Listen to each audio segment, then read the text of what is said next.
আগামীকাল মাঠে নামছে সান্তোস। নেইমার কি খেলতে পারবে এই ম্যাচ? সবকিছু বিস্তারিত জানতে ভিডিওটি শেষ পর্যন্ত দেখুন। সবাইকে ফুটবল বিশ্বের এক নতুন এবং কিছুটা রহস্যময় অধ্যায়ে স্বাগত জানাচ্ছি। আজকের এই ভিডিওটি অত্যন্ত বিশেষ হতে যাচ্ছে, কারণ আমরা কথা বলতে যাচ্ছি আধুনিক ফুটবলের অন্যতম জাদুকর নেইমার জুনিয়র এবং তার প্রিয় পুরনো দল সান্তোসকে নিয়ে। আপনারা সবাই জানেন, গত কয়েক মাস ফুটবল বিশ্বের জন্য বেশ কঠিন ছিল, কারণ নেইমার চোটের কারণে মাঠে ছিলেন না। ভক্তদের মনে শুধু একটাই প্রশ্ন ছিল, কবে আবার নেইমারের সেই মায়াবী বল নিয়ে কারিকুরি আর জাদুকরি গোল দেখার সুযোগ হবে। সান্তোস এবং ভেলো ক্লাবের মধ্যকার এই ম্যাচটিকে ঘিরে সারা বিশ্বের ফুটবল ভক্তদের মধ্যে এক বিশাল উত্তেজনা তৈরি হয়েছে। এই ম্যাচটি অনুষ্ঠিত হতে যাচ্ছে ব্রাজিলের ঐতিহাসিক ভিলা বেলমিরো ক্রীড়াঙ্গনে, যা সান্তোসের নিজস্ব মাঠ এবং যেখানে ফুটবল সম্রাট পেলে থেকে শুরু করে নেইমার পর্যন্ত সবাই নিজেদের পায়ের জাদু দেখিয়েছেন। সবাই অধীর আগ্রহে অপেক্ষা করছিলেন 16 তারিখের এই ম্যাচটির জন্য, কারণ গুঞ্জন ছিল এই ম্যাচ দিয়েই নেইমার আবার মাঠে ফিরবেন। নেইমারের সেই চেনা হাসি আর বল পায়ে তার চতুরতা দেখার জন্য গ্যালারি আজ কানায় কানায় পূর্ণ থাকবে। কিন্তু ভিডিওর এই পর্যায়ে এসে আপনাদের একটি অত্যন্ত গুরুত্বপূর্ণ এবং কিছুটা মন খারাপ করা সংবাদ দিতে হচ্ছে।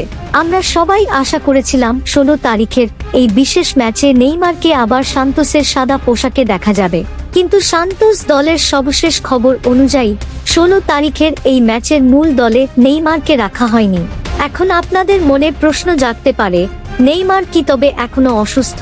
উত্তরটি হলো না, নেইমার এখন সম্পূর্ণ সুস্থ এবং ফিট। তিনি নিয়মিত তার প্রিয় ক্লাব সান্তোসের সাথে ঘাম ঝরানো অনুশীলন করছেন। অনুশীলনের মাঠে তাকে দেখে বোঝার উপায় নেই যে তিনি কিছুদিন আগেও চোটের কবলে ছিলেন। বল পায়ে তার সেই পুরনো ক্ষিপ্রতা এবং নিখুঁত লক্ষ্যভেদ অনুশীলনের সময় সবাইকে মুগ্ধ করছে। নেইমার নিজে সামাজিক যোগাযোগ মাধ্যমে তার কঠোর পরিশ্রমের ছবি এবং ভিডিও শেয়ার করে ভক্তদের আশ্বস্ত করেছেন যে তিনি খেলার জন্য প্রস্তুত। কিন্তু তবুও কেন তাকে এই ম্যাচের দলে রাখা হলো না? এর পেছনের মূল কারণ হলো কোচের বিশেষ পরিকল্পনা এবং নেইমারের দীর্ঘমেয়াদী সুরক্ষা।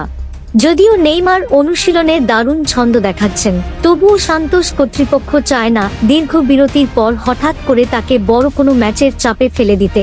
তারা চায় নেইমার আরও কিছুদিন দলের সাথে অনুশীলন করে নিজের শারীরিক সক্ষমতা শতভাগ নিশ্চিত করুন। প্রশিক্ষক মনে করছেন, তাড়াহুড়ো করে তাকে মাঠে নামালে পুনরায় চোট পাওয়ার একটি ছোট আশঙ্কা থেকে যায়। তাই নেইমার সম্পূর্ণ সুস্থ থাকা সত্ত্বেও এবং নিয়মিত কঠোর অনুশীলন করা সত্ত্বেও 16 তারিখের এই ম্যাচে আমরা তাকে মাঠের লড়াইয়ে দেখতে পাব না।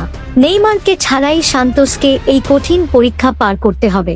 এখন প্রশ্ন হলো, নেইমার না থাকলেও বাংলাদেশ থেকে এই ম্যাচটি আপনারা কিভাবে সরাসরি উপভোগ করবেন? দেখুন, দক্ষিণ আমেরিকান ঘরোয়া প্রতিযোগিতার ম্যাচগুলো আমাদের দেশের সাধারণ টেলিভিশন মাধ্যমগুলোতে সরাসরি দেখানো হয় না, তবে ইন্টারনেটের যুগে বেশ কিছু সহজ উপায় আছে। আপনি যদি পরিষ্কার এবং উন্নত মানের ভিডিওতে সান্তোসের লড়াই দেখতে চান, তবে বিভিন্ন খেলার ওয়েবসাইট বা বিশেষ অ্যাপ ব্যবহার করতে পারেন। 2026 সালের বিশ্ব আসরের আগে নেইমারের এমন ফিট হওয়া সত্ত্বেও দলের বাইরে থাকা নিশ্চিতভাবেই ভক্তদের জন্য কিছুটা কষ্টের। তবে আমরা সবাই বিশ্বাস করি এই কঠোর অনুশীলনই তাকে আরও শক্তিশালী করে মাঠে ফিরিয়ে আনবে। সবশেষে আবারও মনে করিয়ে দিচ্ছি, বাংলাদেশ এবং ভারতের দর্শকদের জন্য এই ম্যাচটির সময়সূচি।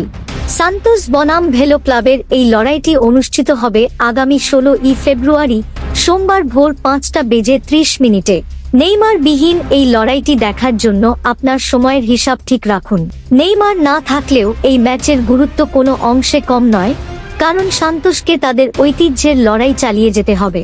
ভিডিওটি ভালো লাগলে বন্ধুদের সাথে ভাগ করে নিন এবং আমাদের জানান নেইমারকে ছাড়া সান্তোসের খেলা দেখতে আপনাদের কেমন লাগবে, জানিয়ে দিন।